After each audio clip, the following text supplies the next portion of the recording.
गृह मंत्री अमित शाह जी का बयान आया है थर्सडे को, that the Indian economy is fast growing with 7% growth. Shrimati Nirmala Sitharaman is declared that the Indian economy is growing as fast as United States and China. कि भाजपा का ये रवैया कि डूबती अर्थव्यवस्था को अनदेखा कर देना देशद्रोह है। यूपीए सरकार ने इस देश की अर्थव्यवस्था का इलाज एक अच्छे डॉक्टर की तरह किया और भाजपा इस अर्थव्यवस्था को एक सर्कस का खेल समझ के उलटफेर कर रही है। 74% बैंकों के फ्रॉड बढ़ गए, फ्रॉड। और अगर पिछले 5 साल का फ्रॉड देखें तो एग्जैक्टली सेम अमाउंट आता है जो रिजर्व बैंक ने अपने सरप्लस से ट्रांसफर किया गवर्नमेंट को, 1,74,753 करोड़।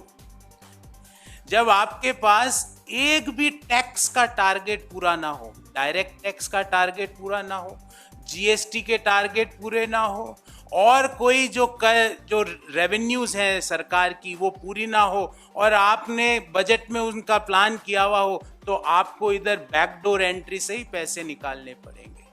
आपको 1,74,753 करोड़ रुपया फ्रॉड का 5 साल में हुआ है। 71,500 करोड़ रुपया सिर्फ 2018-19 का फ्रॉड का आंकड़ा है। और as usual public sector bank का कंट्रीब्यूशन 71,500 करोड़ में 64,509 करोड़ रुपया है। ये फ्रॉड हो रहा है, इसमें किसका पैसा जा रहा है? आम भारतीय का पैसा जा रहा है, जो जीएसटी के माध्यम से कर देता है, जो इनकम टैक्स के माध्यम से कर देता है।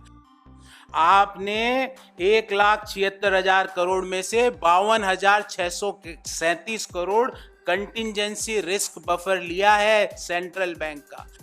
2008-9 में वैश्विक भयंकर मंदी आई, बड़े बड़े बैंक अमेरिका के लिक्विडेट हुए, वाइंडिंग अप प्रोसेस में गए।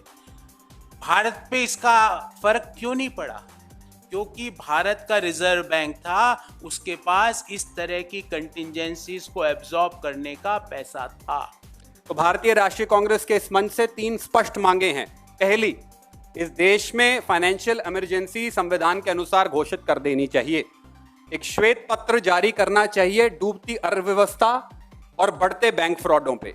और आखिरी, Bharatiya Janata party supreme court के आदेश के अनुसार, सीआईसी के आदेश के अनुसार उन सब भगौड़ों का, विलफुल डिफॉल्टर्स का, एनपीएस का नाम की घोषणा करे। क्यों झिझक है? आज हम आप लोगों के साथ किसी बड़े मसले पर बात करने नहीं आए हैं, बल्कि जो भौकाल मिलर टाइम्स ने वेबसाइट की दुनिया में बनाया है, बस उस पर शुक्रिया अदा करना चाहते हैं। मिलर टाइम्स सफलता की ऊंचाइयों को छू रहा है और यह सब बस आपकी वजह से हो रहा है। आप लोग जो विश्वास हम पर दिखा रहे हैं, उसके लिए शुक्रिया अदा करने के लिए हमारे पास अल्फाज नहीं है। न केवल हमारी वीडियोस को लाखों लोग देख रहे हैं, बल्कि हमारी वेबसाइट पर लाखों लोग रोज़ाना आते हैं। लेकिन 29 अगस्त को हमारे लिए एक ऐतिहासिक दिन जैसा था, जब हमारी वेबसाइट पर 6,56,000 लोगों ने विश्वास जताया और एक दिन में लगभग 7 लाख लोगों का मिलर टाइम्स की वेबसाइट पर आना आज हमें इंडिया का नंबर 1 न्यूज़ पोर्टल बना दिया है। आज हमें यह कहने में कोई अतिशयोक्ति नहीं है कि मिलर टाइम्स उर्दू दुनिया का सबसे ज़्यादा पढ़ा जाने वाला वेबसाइट बन गया है। और आज मिलर टाइम्स का यूट्यूब पर लगभग 2 लाख सब्सक्राइबर है, तो फेसबुक पर लगभग 1.5 लाख पेज लाइक्स है, जो आज हमें हौसला देता है। आज हम जिस मुकाम पर पहुंचे हैं वो बस आपकी दुआओं और प्यार का नतीजा है। और ऐसे ही आप लोगों का प्यार मिलता रहा तो वेबसाइट की दुनिया में भौकाल बनाने के बाद जल्द ही फेसबुक और यूट्यूब की दुनिया में भी हम अपना भौकाल बना लेंगे। शुक्रिया।